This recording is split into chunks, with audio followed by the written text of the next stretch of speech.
Hi everybody, my name is Jason. I'm Caden. I'm Jaden. I'm Eli. And we are the Yahuwah and the Torah channel, and we thank you guys very, very much for being a part of this little click that we are clicking out here in the middle of the jungle. And we thank you for hanging with this family. And this is one of these segments that we don't get to do a lot because it's hard to get my boys all together because we have all been thrown to the four corners of the world in different avenues of different places, things that we're being called to, and so it's hard to get my home boys down to this table. Gentlemen, what's up? Not much. Anything? That's good. We're here, yeah. We've all been busy, sick, Sick and busy. Sick and busy. Eli, how you sound? Good? You see your voice is okay? Yeah, I think I'm back to normal. Almost normal. You're still hacking a little bit though. Yeah, I have a cough, but like my voice is back to normal. Yeah. So sometimes these lingering colds take us. Jaden was the only one, and Nicole was the only one out of this particular batch. And your mom went through our family almanac, and it was January of last year that who all got sick? It was you got sick. Jaden got sick first. Then everybody else went That was down. the beginning of the year. January, right? Yeah. Of last year. This year. Well, yeah, January this year. I guess we're still in the same It's year. almost last year. Yeah, it's almost last year. But anyway, what's different, Jade? That why have you been able to survive like hacking all around you and wheezing and like mucus and wet, infectious disease style stuff that's going by your head? What's different between you and anyone else?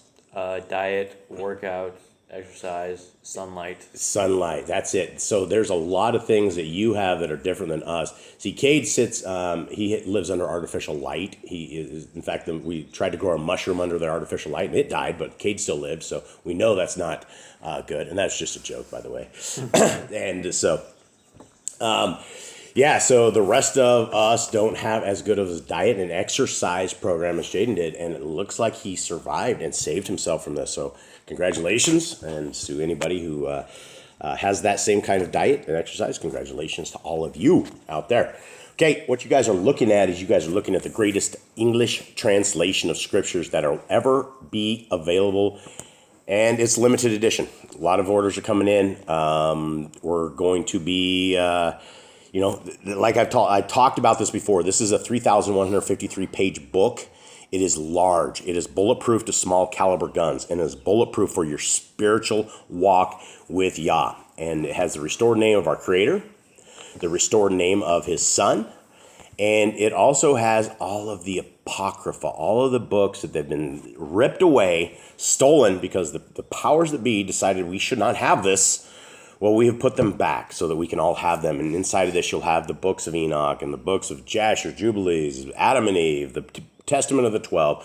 Everything that is a same routine, same theme that is in scriptures. So from the very first page of the book to the very end of the book, the theme is if you will be obedient to me, which is me is Yahuwah. If you will be obedient to our Creator, then He will be our Elohim and we can be His people. And so it's a two-way street. And I'm sitting here arguing with this dude on YouTube. Like always, I don't know why I even respond to people on YouTube anymore, honestly. This guy is he's like the New Testament. He's like, if I had to start somewhere, I'm going to start in the New Testament because that's the quickest way to get saved. And I'm like, dude, you're not saved. You're not keeping the Torah. And I quoted Matthew 7. It says the lawless will be sent to hell. And he's just telling me how I'm in this old Mosaic thing and how if the cult of the programming is if you break one law, you break them all. So you shouldn't even try. Right? That's the concept, and that's what they say. And does that make any sense at all? Imagine if you guys decided that since you can't keep all of my laws in my house, that you guys decide to be rebels. How would that go with me? Pretty terribly. Yeah, it'd be beatings. The beatings would ensue. Oh, you can't do the dishes, and you're not picking up your clothes, and so you don't pick up your clothes, you don't do the dishes, and you don't shake the rugs, you don't do any of this. Since you can't do one, you can't do any of them, huh? Really? I can't cross the road correctly, so I'm going to rob the store as well. That's interesting. I'm trying to figure that one out. Like jaywalking? Oh, jaywalking, right? Can't cross the road. Oh, right, jaywalking. Okay, gotcha. Yeah, we don't have those laws down here. See, that's a United States of America thing. Such stupid We can cross the road wherever we want to.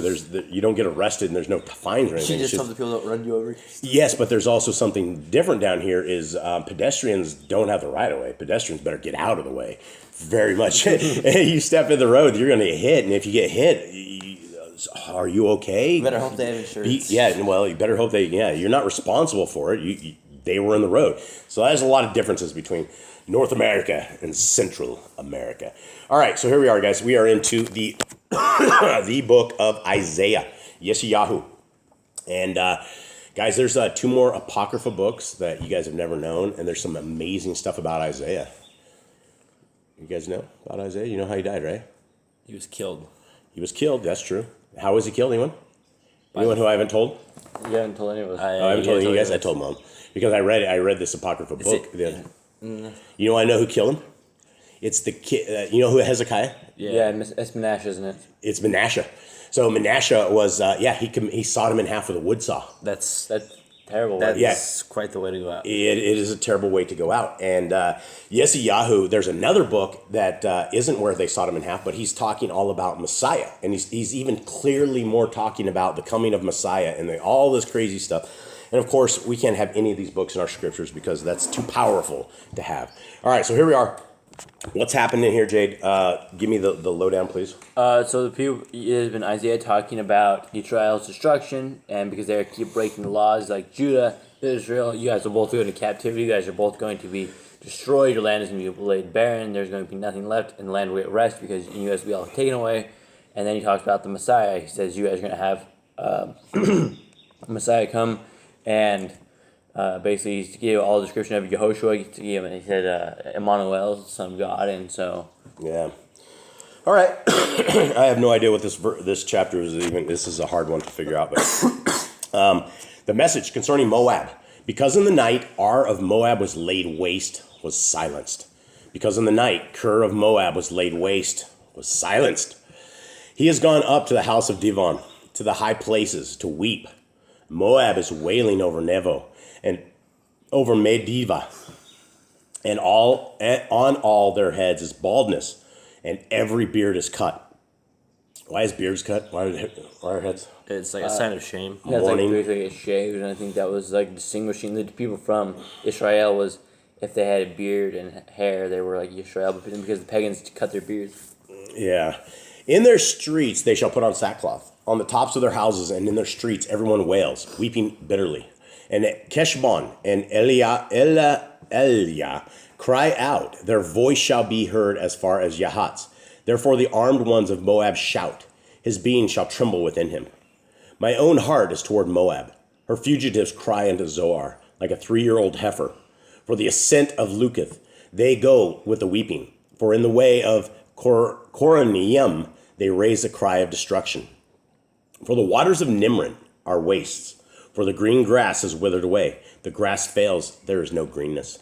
Therefore the wealth acquired and stored up, they take away to the Wadi Ha-Arabim. For the cry has gone all around the borders of Moab. It's wailing to Eglium and it's wailing to Beer Eliam. For the waters of Dimon shall be filled with blood. For I shall bring more upon Dimon, lions upon him who escapes from Moab, and on the remnant of the land. I feel like there should be the beginning of this, like, to the sovereign of Moab or something. Or like, I don't, this feels really random because we're talking about Israel in the last chapter, and now we're just talking about Moab. So. Well, it does say this message concerning Moab. Yeah, I mean, I guess. Yeah. We know this is about Moab, and there's some horrible things that are going to be happening to these people. So, it sounds, Moab, that's Lot's kid, right? Moab? Yeah. is it? Yep. Yeah. Yeah. Moab and Ammon. Yeah, because I'm pretty sure that their destruction was prophesied way before this. Yeah, definitely a corrupted. It wasn't a good start. It was not a good start.